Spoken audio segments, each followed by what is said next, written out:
Olá, eu sou Bruno Borges, advogado da Locatelli, e esse é o nosso podcast Tributário em Pauta.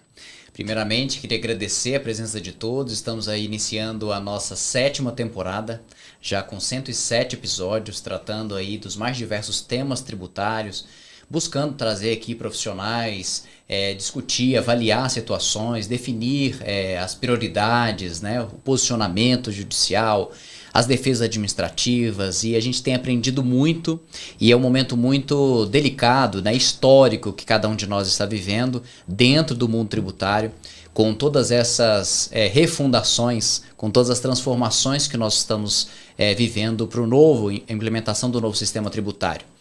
Mas o nosso episódio de hoje ele é muito especial porque a gente quer trazer as perspectivas para 2026.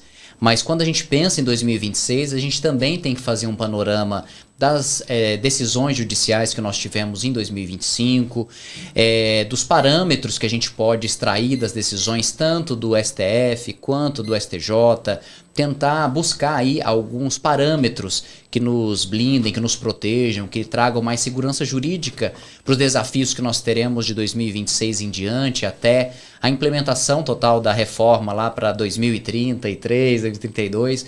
Então nós temos muitos desafios. E já temos o início de um ano 2026 bastante agitado. Nós tivemos no final do ano e continuamos tendo leis complementares sendo aí, publicadas com impactos significativos para todo o ambiente tributário. E a gente pode destacar aí a Lei Complementar 224, com a redução dos incentivos fiscais, sendo muito debatida, né, com muitas interrogações, muita insegurança. Ao mesmo tempo temos as leis complementares 225, falando sobre aí, o Código de Defesa do Contribuinte, trazendo aí um panorama também interessante de adequação a essas regras, né, estabelecendo a busca de um sistema tributário mais transparente. De um outro lado, nós também temos a continuidade da implementação da reforma pela Lei Complementar 227 e o comitê gestor e as muitas interrogações e debates também em torno desse tema. E além de tudo isso, a gente também tem Pillar 2, implementação, a gente também tem discussões muito importantes que estão surgindo no mundo tributário acerca de temas como a tributação dos dividendos, né, que a gente também não pode esquecer, que há impactos efetivos. Então esse é o nosso cenário, é um cenário com muitos temas, muitos assuntos. A gente não vai conseguir nesse tempo aqui exaurir todos eles, mas é muito importante a gente trazê-los para reflexão, falarmos abertamente, aprendermos uns com os outros, porque esse é o momento. E a gente vai seguir aqui com o nosso time técnico, com os nossos advogados aqui da Locatelli, que dispensam aí apresentações, já nos acompanharam em 2025, continuarão nos acompanhando em 2026. E é com muita satisfação que eu recebo o sócio da Locatelli, Daniel Ávila. Muito bem-vindo, Daniel. Bruno, muito obrigado aí pelo convite, pela organização de mais esse videocast. Agradecer a Thaís e o Eduardo aí que compõem a mesa, né? E bom, tem até que tomar um fôlego, né? A quantidade de mudanças que a gente tem agora para 2026, né? Quer dizer, a densidade normativa de todas essas mudanças para o tributarista acompanhar, para quem acompanha, fazer negócios dentro do ambiente desse, eu penso que é realmente desafiador. O nosso papel, Bruno, e aí isso é muito importante, né? Eu acho que de um certo modo é organizar e tranquilizar a vida dos nossos clientes, da nossa audiência. É muita mudança, né, Eduardo? Então a gente tem que ter esse cuidado de selecionar o que é realmente relevante, o que vale a pena ser priorizado, para a gente não se perder, né? Então eu penso que as empresas, né, os profissionais que atuam na área tributária têm que ter um pouco essa consciência. As legislações vieram com uma série de lacunas, uma série de imprecisões. Isso gera insegurança jurídica, provavelmente vai gerar judicialização, mas quem sabe navegar, eu penso que consegue se sair melhor nesse processo, né? Então, acho que os números dos tribunais são muito animadores para o contribuinte. Então, o Jota publicou recentemente, né, dos 14 casos julgados em repetitivo no ano passado no STJ, o contribuinte venceu 9. Agora saiu um estudo também, né, eu acho que hoje no Valor Econômico, que vale a pena ser comentado, dos 229 casos julgados em repercussão geral no tributário, 37% foram favoráveis ao contribuinte. Então, se você tem um instrumento, né, livre de risco como mandado de segurança, temas que possam gerar economia e recuperação, eu tendo a achar que devem ser estudados, avaliados e, se fizer sentido, judicializados. Mas é isso, Bruno. A gente começa muito animado aí, temos uma pauta longa pela frente, e agradecer toda a nossa audiência, o pessoal que separou um tempo para nos ouvir hoje. É assim que a gente começa 2026, bastante animados. É isso aí. E aqui à minha frente também, Eduardo Souto, nosso convidado também especial de muitos podcasts e agora também aqui no videocast. Seja muito bem-vindo, Eduardo. Obrigado, Bruno. Boa tarde, Thaís, Daniel, boa tarde aos nossos ouvintes. Bruno. Poxa, realmente, né? São muitos assuntos e de uma vez, né? E parece que no final do ano passado veio uma torrente de normas, leis complementares, né, questões, reforma tributária. E é isso, é respirar um pouco, avaliar o que faz sentido e o que não faz. A gente está aqui para ajudar os nossos clientes, não é isso? Estou à disposição. Exatamente, e sem tomar decisões precipitadas, né? Porque se a gente não respirar e não refletir, acaba tropeçando, né? Nesse manicômio dentro do manicômio. Exatamente. E aqui ao meu lado, Thaís Rigotti, advogada também aqui da Locatelli. Muito bem-vinda, Thaís. Obrigada, Bruno. Boa tarde. Boa tarde, Eduardo. Boa tarde, Daniel. Obrigada pelo convite. E é isso, né? Muitas mudanças legislativas. Nos últimos 10 dias tivemos as leis 224, 225 e 227. A 226 aparentemente não traz alterações tributárias. Vou até olhar, hein? Vale a pena dar uma olhada nesse contexto, a gente já fica até um pouco inseguro. É isso. Mas é isso, vamos lá tentar falar um pouco sobre esses temas e tentar esclarecer alguma coisa aí para os nossos ouvintes. Perfeito. Thaís, eu queria até, o Daniel começou ali o assunto, eu acho que é importante, a gente tratou também dessa perspectiva do ano passado, e existe muitas interrogações sobre os julgamentos nos tribunais superiores. Principalmente aquela questão, vai ser pró-contribuinte, não vai ser favorável ao fisco. A gente vê um governo, assim, arrecadações batendo recordes, né? E tudo isso gera aí uma certa dúvida, né? Nos contribuintes. E aí eu queria saber, assim, desses estudos que o Daniel apontou aí, também foram levantados no Jota, no Valor, né? Como que é essa perspectiva dos tribunais superiores, né? Qual é a relevância de avaliar essas pautas e de buscar esse posicionamento? Uhum.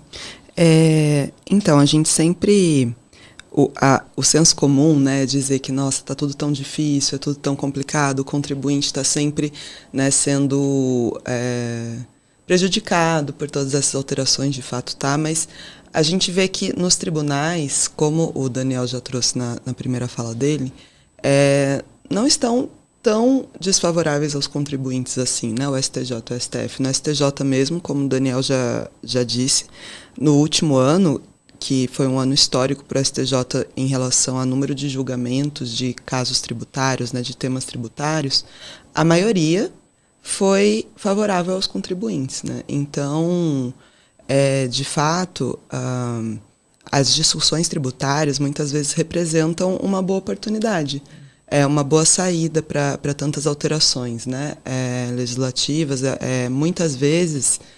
Claro, tem que analisar a situação concreta da empresa, né? Analisar se a discussão se aplica ou não, mas muitas vezes é uma boa possibilidade de recuperação de crédito, de alívio de caixa, né? Então, as perspectivas, eu acho que a gente pode ficar até um pouco otimista, né? Se continuar nesse... Claro, a gente tem que continuar sempre acompanhando os julgamentos, os entendimentos dos ministros e, enfim, tudo que vai acontecendo, que acontece de um jeito tão rápido também, mas eu acho que a gente pode ficar até um pouco otimista, inclusive porque, bom, esse 2026, em 2025 a gente teve muitos julgamentos, mas em 2026 a expectativa é que esse ritmo siga, inclusive por conta da reforma tributária, né? A sensação que a gente tem, na verdade o que a gente lê por aí, mas também a sensação que a gente tem trabalhando no dia a dia, é que os tribunais eles estão tentando limpar um pouco a mesa para receber a reforma tributária, né? Então, julgar os temas tributários que envolvem os tributos antigos, para se preparar para a reforma tributária e o que ela vai trazer de judicialização. E isso também gera várias outras questões, no sentido de será que os entendimentos que já foram firmados para os tributos que a gente tem hoje em dia, né, para o PIS, para a COFINS, para o ICMS, eles vão ser aplicados ao IBS e à CBS? Né, já está incipiente aí a discussão de o ICMS entra na base de cálculo da CBS e do IBS, então, tem novos princípios jurídicos, né, o que vai afetar também o julgamento no STF, a gente não sabe como ele vai se posicionar. Então, vai ter bastante novidade aí para a gente acompanhar esse ano, com certeza. Esse é um ponto interessante. O professor Marcos Sintra, ele mencionou isso, né? Assim, a gente vai ter um período de muito estudo para definir os conceitos novos que estão sendo apresentados. E aí, principalmente, a elasticidade desses princípios, né? Cruzando com o outro, e quais são os pontos, os limites que a gente vai estabelecer daqui para frente, a gente vai depender da interpretação do Poder Judiciário. E outro ponto que eu acho que assim, é quando a gente analisa tanto o STJ quanto o STF, a gente percebe que há um crescimento da modulação de efeitos, mas não há um padrão, né, um racional de aplicação da modulação de efeitos. Isso, num aspecto, gera insegurança, mas por outro também essa incerteza reforça o posicionamento. Porque eu posso, como a gente teve no Sistema S, uma decisão desfavorável, com limitação de 20 salários, desfavorável, mas com corte temporal favorável. Então, assim, é uma modulação de efeitos inédita, mas será uma linha de raciocínio a ser utilizada para frente? Então, não seria importante eu manter o meu posicionamento e mesmo que a decisão seja desfavorável, ainda assim existe uma modulação de efeitos que eu possa me aproveitar, né, que eu possa ter esse ganho. Então, acho que são muitas variáveis que a gente precisa analisar para daqui para frente, né? Com certeza. É isso. Sem dúvida, Bruno. Eu acho que talvez a regra seja a imprevisibilidade, né? Quer dizer, então, assim, a gente tem que tomar algumas cautelas num cenário como esse, né? E Daniel, a gente também no ano passado participou de alguns eventos, né? Também sobre a questão da tributação dos dividendos, né? E há muitas interrogações ainda, os impactos agora virão, né? A gente percebeu ali uma corrida das empresas em atas, em fazer essa distribuição para ficar no corte temporal específico ali da lei, alterações no corte temporal também. Como que você poderia comentar um pouco sobre a questão dos dividendos e os alertas que a gente tem que ter a partir de agora? Bom, Bruno, é um ponto super importante, né? Você está falando da Lei 15.270, né? Que trata, e aí eu acho que o termo correto é esse, né? A tributação dos dividendos, né? Eu acho que não tem nenhum aspecto de reforma da renda essa legislação nova, embora tenha sido a terminologia utilizada pelo governo, né? Quer dizer, ela não consolidou nenhum acervo de legislações sobre imposto de renda, ela não tem essa característica de reforma, não aperfeiçoou nenhum sistema de arrecadação da renda. Eu acho que essa lei tem mérito, né? Então, na medida que ela corrige a tabela do imposto de renda para quem recebe até R$5.000, eu acho que ela tem um mérito e deveria ter sido aprovada. Então, acho que tanto o governo quanto o Congresso acertaram, porque é uma questão de correção, né? Você tem um imposto inflacionário, a inflação vai corroendo o poder de compra e, bom, quem ganhava, acho que 2 salários mínimos já estava pagando imposto de renda. Mas acho que ela foi muito infeliz na fonte de custeio, né? Quer dizer, acho que na medida que o governo passa a tributar dividendos, ele cria uma insegurança jurídica muito grande no mercado. Primeiro porque a tributação da pessoa jurídica já é uma tributação muito alta no Brasil, 34%. Ela é menor que uma média de outros países. Mas, bom, vamos olhar adequadamente. E a tributação sobre folha? E a tributação sobre consumo? A gente tem que olhar toda as esferas de tributação. Então, assim, o Brasil não me parece um país muito atrativo para investimento de capital, né? E a gente é carente de investimento de capital, de infraestrutura. Então, quer dizer, como é que se incentiva o capital estrangeiro a vir para o Brasil? Então, além dessa série de inseguranças, tem uma série de imprecisões que gerou, como você falou, né, uma comoção no mercado. Aprova ou não a ata, tem conflito com a lei das sociedades anônimas, enfim, tinha uma série de imprecisões. Foi protocolada uma ação direta de inconstitucionalidade do Supremo. O Supremo vai lá dar uma outra decisão ainda, também fora ali dos parâmetros, né, do que foi pedido. Então, acho que tudo isso é muito ruim para o ambiente de negócio. Eu acho que para quem olha para o Brasil fala, bom, realmente eu não tenho tanta previsibilidade. Mas traz oportunidades, tá, Bruno? Eu acho que as empresas estrangeiras que investem no Brasil, elas têm mecanismos de se defender contra essa tributação de dividendos, né?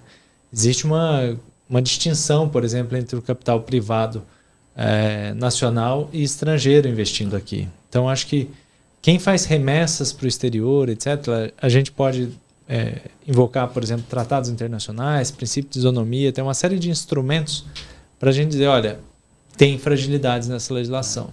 Ela é extensa, ela vai atingir pessoas físicas, ela cria um outro sistema de tributação também para pessoas jurídicas do lucro presumido, mas essencialmente, quer dizer, quando a gente olha para a nossa base de contatos, clientes, com quem a gente se relaciona, eu penso que quem faz remessas para o exterior tem mecanismos para se proteger. Então, acho que a gente tem que olhar para isso, pegar todo esse texto, precisa ser lido, relido, né, Eduardo? Sempre tem. Seguramente. Sempre tem imprecisões, mas eu penso que tem o que ser feito. Mas, a rigor, assim, o sinal que passa é, bom, o governo está precisando de arrecadação, né? Tem uma pauta eleitoral agora em 2026, precisa de arrecadação e, bom, essa medida, embora meritória de correção da tabela do imposto de renda, ela tem até um viés também eleitoral, porque, enfim, melhora a renda das famílias. Então é isso, Bruno. Acho que na essência é olhar para essa legislação e pensar, bom, o que dá para eu fazer? Tem algum mecanismo para me defender? Eu acredito que tem, e aí a gente tem que abrir essas novas frentes de discussão. Acho que só complementando, né, que o Daniel comentou sobre essa lei, porque ela está aí na crista da onda, as pessoas estão realmente discutindo. E além dessa polêmica da retenção na remessa lá para o exterior, existem outros pontos também de discussão que estão na mesa, né? Então, tipo, a própria tributação do estoque de lucro acumulado é uma questão. Na medida em que esses lucros, né, de anos anteriores foram gerados, né, quando existia uma lei em vigor que isentava a tributação sobre esses tributos. Né? Então você tem um problema jurídico, retroatividade, né? De retroatividade, etc. e tal, importante. A questão das remessas de dividendos para quem é simples nacional. Né? A lei do simples isenta o pagamento para os sócios. Não é isso? É uma lei complementar, né? E que, portanto, agora está sendo revista por uma lei ordinária. Isso é importante também. E um terceiro ponto, sem querer exaurir, né, todas as discussões, mas um terceiro ponto também muito importante é o fato da alíquota de acho que 10%, né, que é a retenção, ela incidir sobre o valor total da remessa. Então, se você recebeu acima de R$50 mil no mês de uma mesma pessoa jurídica, você vai pagar 10% sobre tudo. Então, se você recebeu 51 mil, é uma retenção de 10% sobre 51 mil. Isso é alvo de crítica, porque a boa técnica tributária, o princípio da progressividade do imposto de renda, recomenda que você escale a tributação à medida que você passe, né, do valor de referência. Né? Então, só o excesso, só a partir de 50 mil, só o excesso do valor que deveria ser tributado e ainda com alíquotas progressivas. Né? Porque senão você gera distorções, como a que vem sendo, acho que denunciada né, por vários advogados, no sentido de que uma pessoa que recebeu 50 mil, né, não sofre uma retenção, e uma pessoa que recebeu 55 mil vai ter uma retenção de 10%, vai receber menos. Então, e a quantidade de gente que vai receber 49 mil. É isso, exatamente. Então, é um degrau. Né? Esse tipo de lei estimula que você não suba o degrau. Né? Que você... mais vantajoso você permanecer antes da incidência ali. Né? Então, não é uma lei boa do ponto de vista de política econômica, de incentivo a negócios, né? Até de ética, enfim. Não é uma lei boa nesse sentido. Então, acho que só complementando a sua resposta, acho que trazendo esses outros pontos também, né, que a princípio devem ser avaliados aí pelas pessoas atingidas. Assim, muita críticas, né, também foram colocadas pelo próprio contexto que a lei foi criada, né? Então, assim, a divulgação dela é taxação dos super ricos, dá um contexto de social que é um apelo do próprio governo. A gente entra esse ano num período eleitoral e tudo isso influencia, né, o campo tanto da interpretação, do discurso, né? Então a gente tem ouvido isso muito e esse ano a gente também tem que ficar atento, né, para qual é a interpretação que está sendo dada, para as mudanças legislativas que estão acontecendo e a interferência disso tudo num projeto político, né, e não um projeto de Estado. Então acho que a gente tem que redobrar atenção a esses pontos. E Eduardo, pegando também essa questão, a gente está vivendo um momento turbulento interno, mas globalmente também falando, né, não só pelas questões de relações diplomáticas complexas, né, que 2026 já começou com tudo. A gente também tem a questão da reforma tributária internacional, com a implementação do Pillar 2, o governo brasileiro, as legislações específicas também sendo colocadas para reter esse capital aqui, né? E aí eu queria te perguntar assim, temos impactos efetivos agora para 2026 com relação ao Pillar 2? Quais as empresas têm que ficar atentas a esse tema? Sim, Bruno, nós temos impacto, sim. Em julho agora de 2026, as empresas elegíveis, né, a esse adicional de CSLL, né, que foi o instrumento que o Brasil elegeu para implantar as orientações do Pillar 2 e regras Globo aqui no Brasil, né, orientações da OCDE. O recolhimento é agora, em julho de 2026. Né. Então a gente está falando, né, de mais uma tributação sobre o lucro, sobre a renda das pessoas jurídicas, especialmente, né?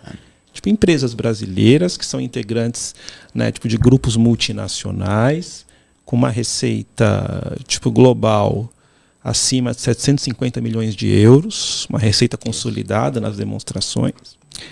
Essas empresas aqui no Brasil, independentemente do seu porte, se pertencentes a esses grupos multinacionais, elas vão ter que medir a alíquota efetiva do imposto de renda delas. Né?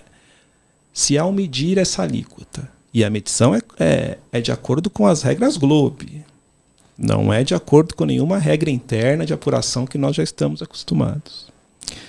Se ao medir essa alíquota efetiva ela for menor do que 15%, ela vai ter que recolher um complemento, que no Brasil é o adicional de CSLL. Esse complemento vai vencer agora em julho de 2026. Então, isso é muito importante porque acarreta uma apuração nova para as empresas. Né? Então, no Brasil, você tem que apurar 3 lucros, viu, Daniel? O lucro contábil, societário, né, para os investidores, enfim, né, para os stakeholders. O lucro real, que é o lucro fiscal, de acordo com as normas internas. E agora você tem um terceiro lucro para apurar, que é o lucro Globo. São regras completamente diferentes das regras domésticas. Né? Então, é mais uma lei, mais uma obrigação contábil, fiscal para as empresas, que vai estourar agora em 2026. Isso tá dentro desse contexto, né, Bruno? Quer dizer, os times fiscais aqui, não por outro motivo, são muito maiores que qualquer par internacional. Né? Então, aquela lista da Doing Business, sempre a gente está lá atrás. Né? Eu acho que na questão de qual a complexidade para se apurar tributo. Quer dizer, você tem mais uma apuração. Esse mesmo reflexo também teve agora, né, Eduardo? Na tributação de dividendos, criou-se para empresas do lucro presumido um sistema diferente de cálculo de apuração de lucro. Então, isso também traz, para quem está na área, mais um elemento de complexidade. Né? Então, isso é realmente talvez algo inédito aí no globo, né? Você criar sistemas de apuração tributária tão exigentes assim para, enfim, atender a interesses da arrecadação, né? É isso. Eu fico me imaginando, né, numa cadeira de um setor fiscal de uma grande multinacional, né, enfim, aqui no Brasil, a pessoa tendo que ter 3 critérios ali de apuração de lucro, eventualmente 3 contabilidades diferentes ali. Deve ser realmente um um desafio, né? E essa lei, né, desse adicional, ele já gera uma série de questionamentos também, né? Porque se diz que é um adicional de CSLL, mas é mesmo uma CSLL, né? Uma contribuição social sobre o lucro? Porque a nossa aqui tem uma base de cálculo muito diferente da que está prevista na lei. Né? Essa renda, esse lucro que se busca tributar por esse critério, é a renda, é o lucro que está na nossa Constituição? É o conceito de renda e de lucro adotado no Brasil?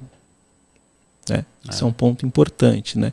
Que tipo de empresa que vai aderir a isso? Né? Quer dizer, poxa, eu sou uma empresa do simples, né? Eu tenho um sócio em comum com uma multinacional francesa que fatura bilhões de euros no mundo. Devo recolher o adicional? Né? Não sou contribuinte da contribuição social. Por alguma razão tem uma isenção no Brasil. A legislação diz que nesse caso você vai recolher. Mesmo sendo isento, o adicional você recolhe. O adicional você recolhe. Então são vários questionamentos que decorrem dessa lei. As empresas têm que se preparar. Né? Precisam ter uma segunda opinião, parceiro, porque julho está aí. Né? Vão ter que recolher já uma parcela desse tributo.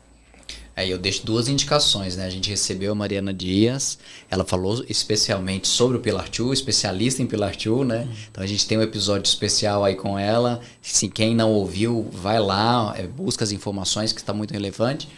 E aquela expectativa que a gente tem da simplificação, né? Quando ela vai acontecer? Talvez a gente tenha um erro de qual é o conceito de simplificação. Talvez a gente tem que mudar o conceito de simplificação. Mas se você ainda não entendeu, também volta no episódio sobre saúde mental com o Daniel Mascarenhas, que aí a gente está fazendo de tudo, entendeu? A gente trabalha todos os pontos aqui. Manter a sanidade é importante. É importante, extremamente importante. Mas ainda nesse ponto da simplificação, né, que o Eduardo trouxe o exemplo de ser alguém da contabilidade de uma multinacional que está pensando no Pilar 2, né?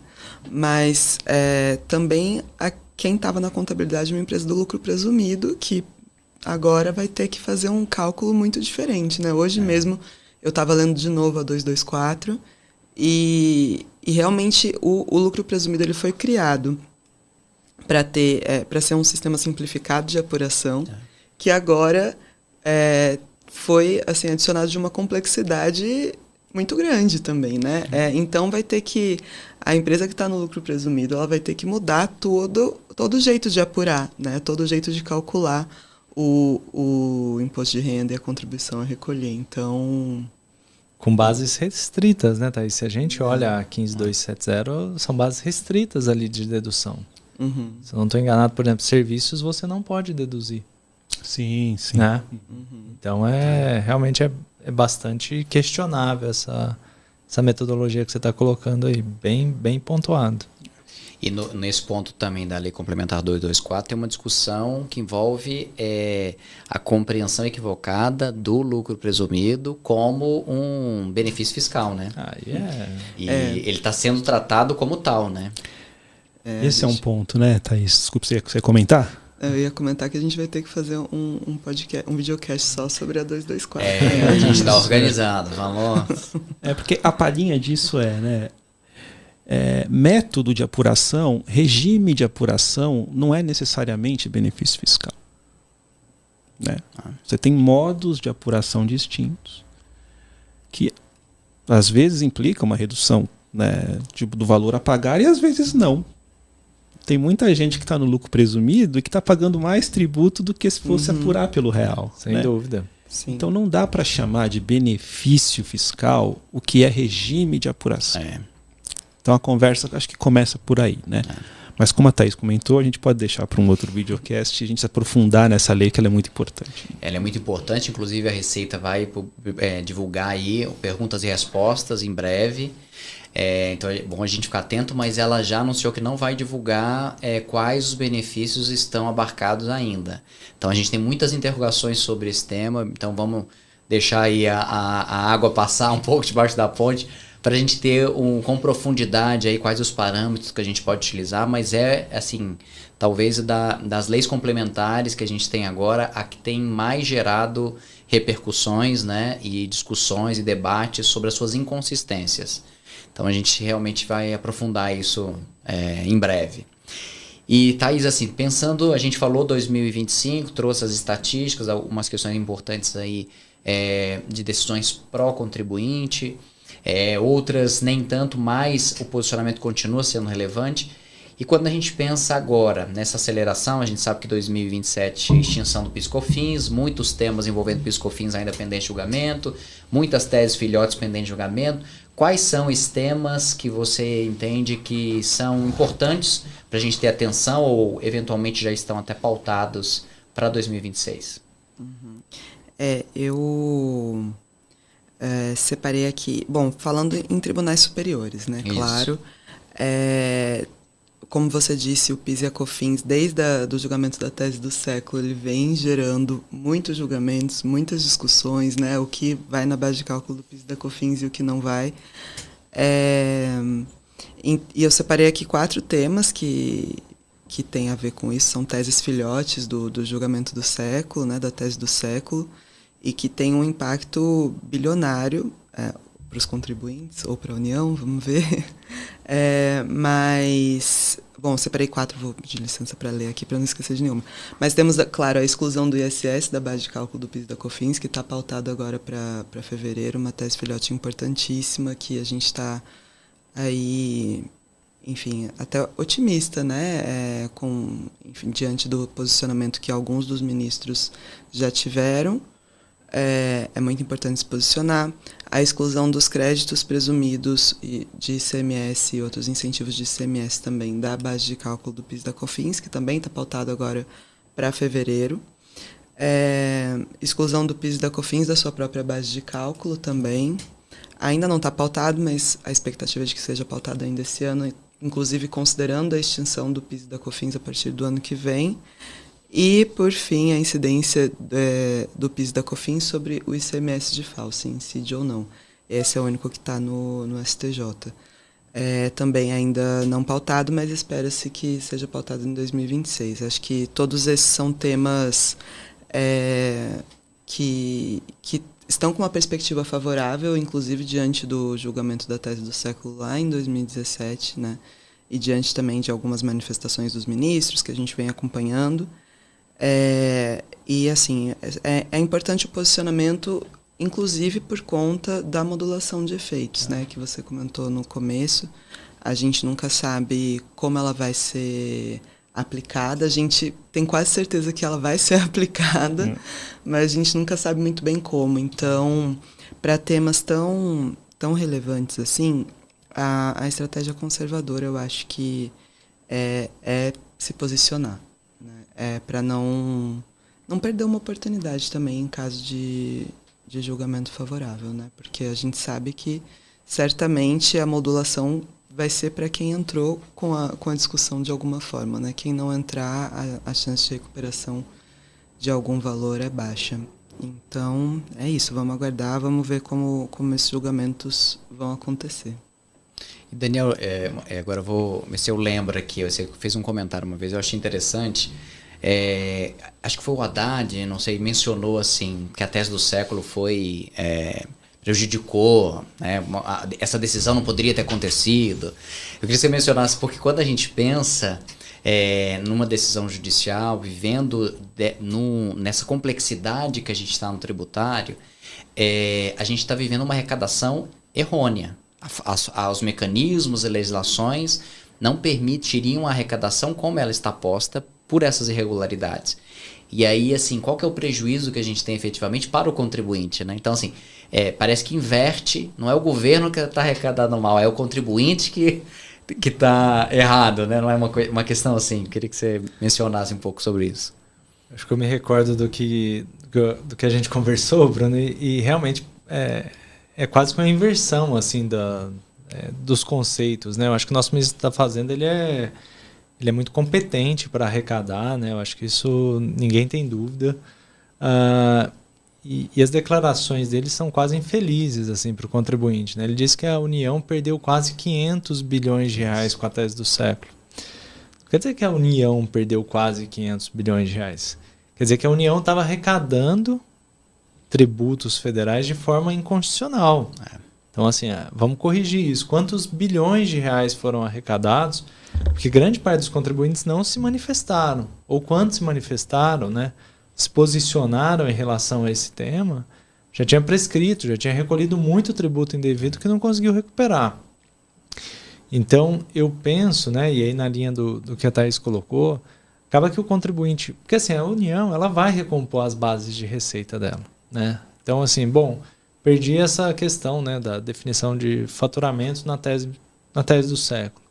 Bom, depois veio a tributação sobre subvenções, 14789, depois veio também a legislação aí, a 14592, que colocou, né, na verdade tirou o crédito PIS/COFINS sobre o ICMS. Então tiveram outras alterações legislativas para recompor essa derrota na tese 69. Então eu penso que o contribuinte que acaba não se posicionando, ele paga duas vezes.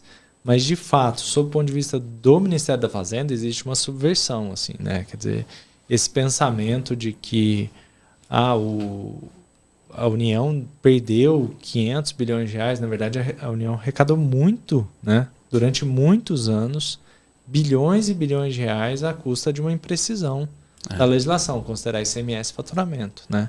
Então acho que isso é um ponto que deveria ser levantado, né? Dizendo, olha, a gente está arrecadando errado.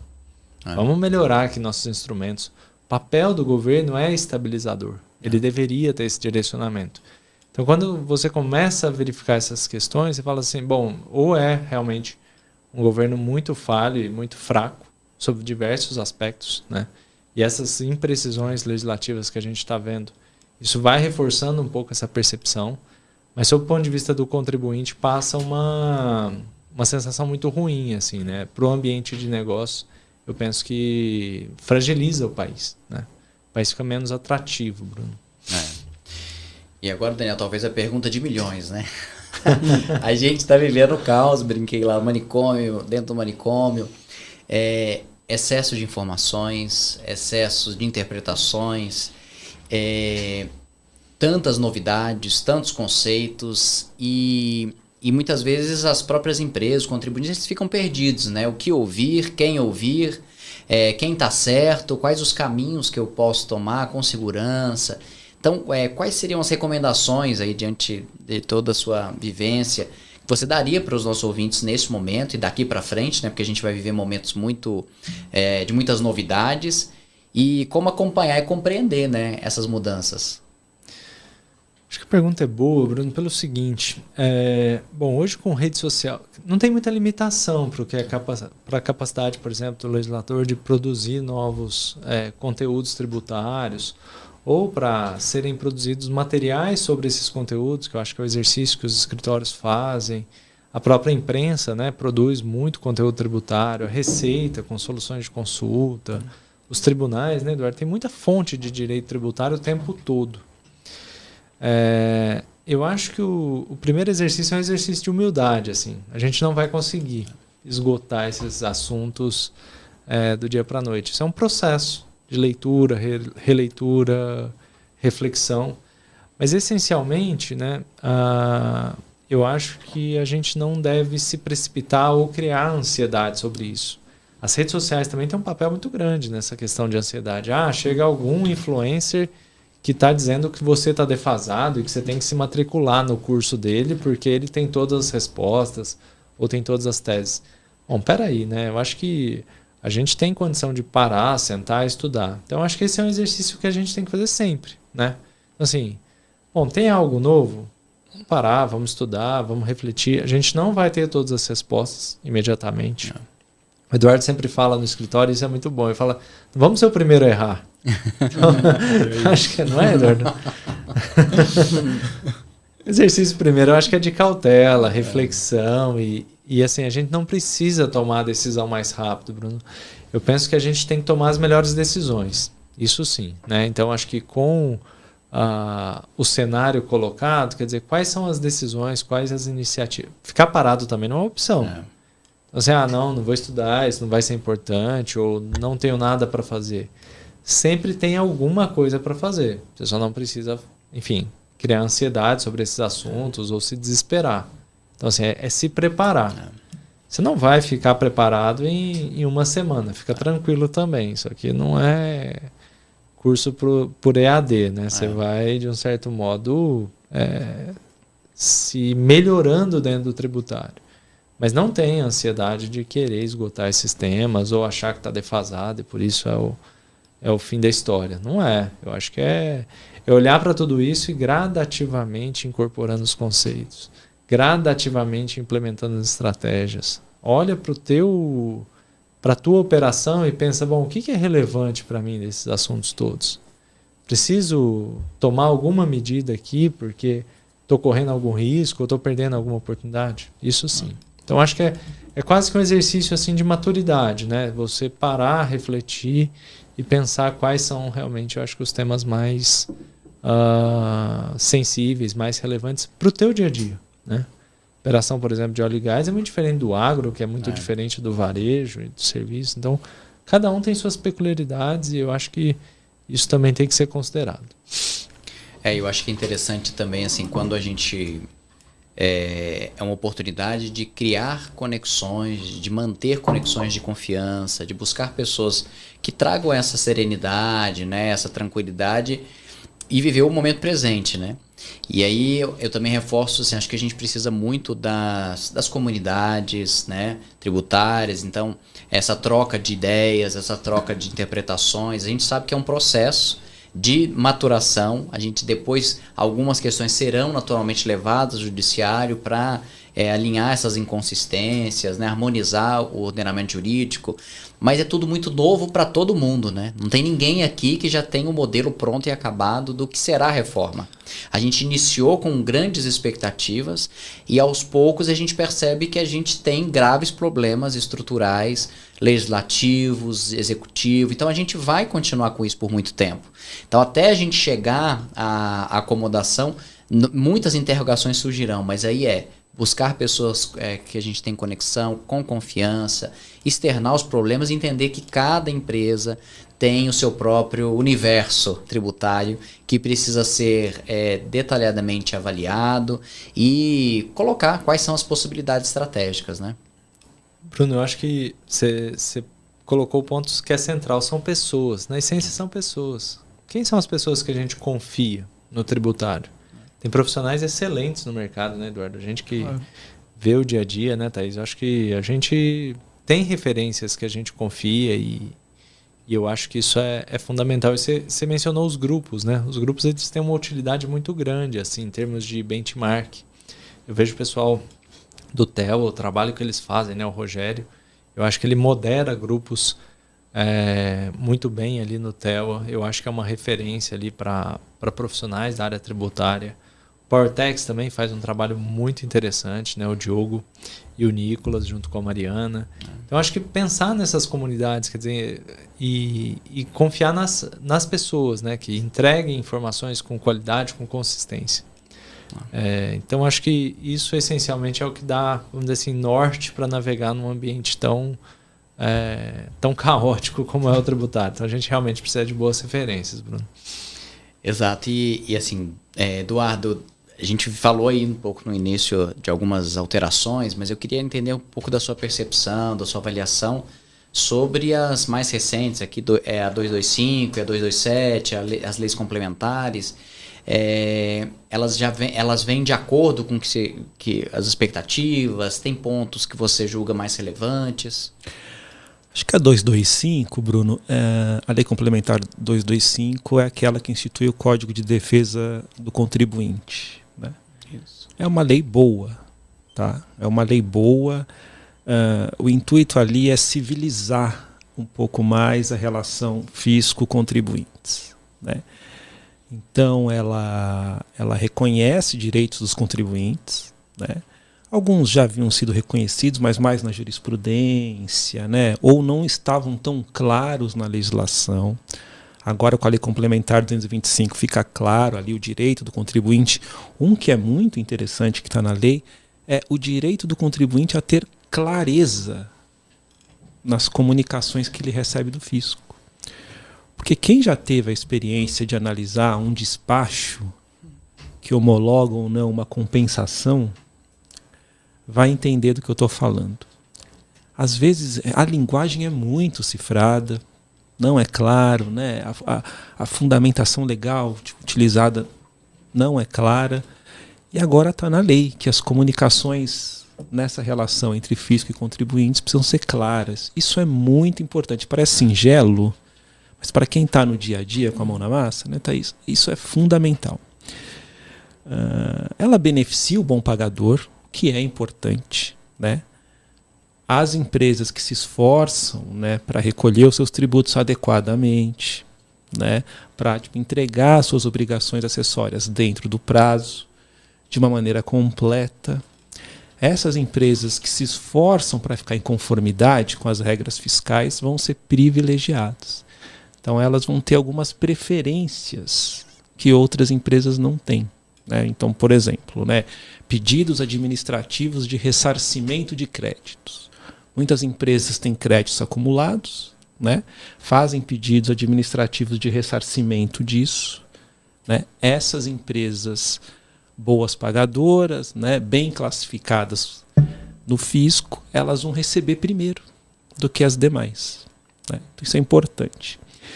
Então, bom, enfim, ela beneficia o bom contribuinte, ela reconhece alguns direitos, alguns deveres dos contribuintes também, e ela aplica uma punição ao devedor contumaz, que são aquelas empresas que nós sabemos que existem, né, que usam a inadimplência como uma política financeira, assim, né, uma estratégia da própria empresa, de maneira reiterada e injustificada.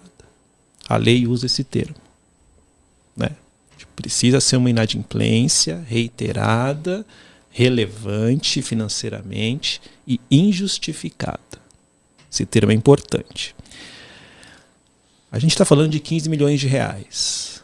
Né? Então, empresas com débitos acima de 15 milhões de reais e que tenham 100% do seu patrimônio comprometido com dívidas fiscais, essas empresas vão ficar no radar do fisco. Né? Então, acho que é uma boa lei. Veio para civilizar um pouco mais. Já existiam iniciativas nesse sentido antes, né? Alguns programas de conformidade que foram reforçados agora pela lei. Então acho que é bem-vindo, tá? Não tenho muitas críticas não à Lei Complementar 225. E tem a Lei Complementar 227. Isso. Não é isso? Que nada mais é do que a segunda parte da reforma tributária, né? Então tivemos a primeira parte da reforma, que regulou ali a incidência do IBS, da CBS, né?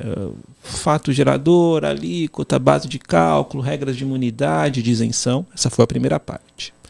Agora a segunda parte, né? Que regula especificamente o IBS, Comitê Gestor do IBS, que é um órgão novo no Brasil, né? Sediado em Brasília, vai gerir a fiscalização, a apuração e a repartição, né, do produto do IBS entre municípios e estados,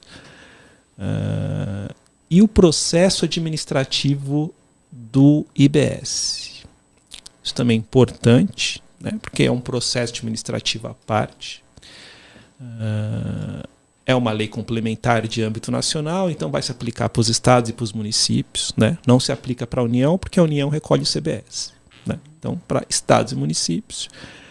E essa lei complementar 227, de um modo geral, já era o que se esperava, né? Um regramento ali muito exaustivo do processo administrativo, mas trouxe alguma confusãozinha ali, porque ela mudou prazos de defesas e recursos que já estavam estabelecidos há anos no Brasil, já estavam incrustados na cabeça dos advogados. Fez uma alteração ali, às vezes um pouco confusa, às vezes o mesmo recurso tem prazos distintos, né, Thaís? A depender da matéria. Isso, né? Porque mudar o prazo já é um pouco problemático, já deixa a gente um pouco inseguro. Mas a questão é criar dois prazos diferentes para a mesma coisa, depender do tributo que você está tratando. Então, realmente, assim, é um pouco angustiante. Ela inovou mesmo, ela quis inovar. Esse prazo. É isso. Mas tirando isso, enfim, alguma confusão ou outra aí em relação aos prazos, um outro detalhe, de uma maneira geral, era era o esperado. Então, Lei Complementar 225 e 227 estão dentro ali de uma normalidade normativa do Brasil. Eu acho que a maior dúvida sobre o comitê gestor como é um órgão novo, e aí até o Daniel me indicou a leitura e eu li no Felipe Salto, né? Ele faz no Estadão, ele faz uma análise sobre o enfraquecimento desse pacto federativo, porque a gente tira a autonomia dos municípios do estado e dos estados. A gente tem um comitê gestor muito poderoso, né? E com muitas interrogações de como ele vai funcionar efetivamente. Como vai acontecer essa distribuição da arrecadação do IBS de forma prática, né? Porque a gente pode ter municípios que vão perder o seu potencial de arrecadação ali, a sua contrapartida de recebimento, então investimentos serão reduzidos. Outros talvez ganharão, estados. Como que isso vai funcionar na prática? E o que mais talvez a gente tenha preocupação é porque a política brasileira ela tem muito disso, né? Essa barganha, essas negociações. Então, criar um órgão tão poderoso como esse, inovando e atribuindo a ele uma quantidade de arrecadação jamais vista, né? Num órgão como esse, é de se preocupar mesmo. É verdade, eu concordo com esse diagnóstico. Houve uma centralização de algo que antes não era centralizado, né? Então você tem agora um órgão em Brasília que manda e desmanda ali nos estados e nos municípios em matéria de tributação, né? Isso tem esse lado desfavorável, né, de eventuais pressões políticas, centralização excessiva, etc. e tal, monopólio de decisões, interpretações. Mas tem um lado positivo também, né? Porque uma das grandes reclamações aqui dos tributos no Brasil, né, e de quem atua na área tributária era, poxa, cada município tem uma regra. Cada município tem uma regra para o meu ISS. Cada estado tem uma lei do ICMS. Cada um fala uma coisa. O processo administrativo é diferente em cada estado e em cada município. É isso. Então você tinha 5.000 leis de processo administrativo municipal, 27 leis de processo administrativo estadual, interpretações diversas, cada estado com seu tribunal administrativo dando interpretação do que é fato gerador do ICMS, etc. Isso tudo, o que se espera é que acabe, né? Porque isso vai ser centralizado num órgão em Brasília que vai dar a interpretação que vai servir para todos os entes. Então tem sim um lado negativo, que é o da centralização talvez excessiva, mas um lado positivo, né, que veio junto com a reforma, que é de você padronizar interpretações e regras processuais, né? Aí sim trazendo uma simplificação do próprio sistema, né? É isso. Nesse aspecto. Esse lado negativo, na verdade, eu acho que é a principal crítica à reforma tributária como um todo, né? Quando a reforma tributária foi proposta nesses termos, essa foi a principal crítica. E é um problema mesmo, de fato, como o Eduardo trouxe. E, ao mesmo tempo, né, mesmo sendo um problema, traz alguns benefícios que são esses que a gente espera de uma uniformização, né? Vamos ver como vai acontecer. E chegamos aí à reta final já, olha, esgotamos muitos temas, aí esgotamos assim, a nossa perspectiva de fala, mas não o assunto, né, porque a gente, nosso tempo de fala. Mas eu queria agradecê-los, mas deixar aí cada um, se tiver alguma questão, algum ponto que queiram trazer, fique à vontade. Bom, acho que eu posso começar aqui. Bom, acho que agradecer novamente a atenção de vocês, né, sempre um prazer estar aqui conversando com vocês e com os nossos clientes. É o que nós falamos aqui na mesa, muitas informações, né? Tudo ao mesmo tempo agora. Então é respirar, olhar o que é relevante, analisar com calma, contar com uma segunda opinião, né? Um segundo olhar, um parceiro, uma pessoa que está ali que pode te ajudar, especialista. Acho que é fundamental. Acho que é essa mensagem que eu deixaria aqui para os nossos clientes, nossos ouvintes. Obrigado, pessoal. Bom, Bruno, a gente está na terceira semana e eu acho que útil do ano, né? E já tanta discussão, tanto assunto. Então, é um esforço para a gente também tentar consolidar os temas que são mais relevantes para os clientes. Então, são muitos detalhes, essa é uma característica do tributário. tem várias confusões, como a Thaís colocou aí, quer dizer, você tem uma divergência de prazo ali por questão de matéria. Isso é um equívoco grosseiro. E a gente tem que, de um certo modo, conviver com isso, né? Faz parte do nosso dia a dia, a gente tem que se adaptar. É um exercício de adaptação diário. Mas eu acho que é não perder o otimismo, né? De um certo modo, é a gente se manter otimista com o nosso dia a dia, né? Porque são desafios que vão ser colocados, seguramente muitos ainda vão vir, né? Então a gente tem uma capacidade de adaptação e convivência. A gente não deve se desesperar.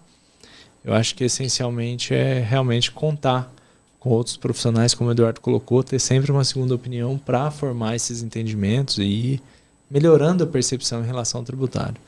Mas na essência, realmente, eu acho que é um instrumento de diferencial, né? Quem sabe navegar nessa complexidade tem diferenciais. Isso mesmo. Bom, acho que eu concordo com o que eles disseram, reitero. e agradeço muito, é sempre muito construtivo estar aqui com vocês. Obrigada. Eu agradeço a cada um de vocês, agradeço a você, nosso ouvinte, né, que aí nos acompanha. Para aqueles que estão chegando agora, continuem nos acompanhando, assista os episódios anteriores, avalie. Se tiver alguma dúvida, algum tema que possa nos indicar para os próximos episódios, é sempre muito bem-vindo as suas sugestões, as suas dúvidas, sempre pertinentes. E agradecer mais uma vez, desejar um feliz 2026 a todos os nossos ouvintes e dizer que estamos juntos aqui, né, para enfrentar essa complexidade. Nosso muito obrigado e até o nosso próximo Tributário em Pauta.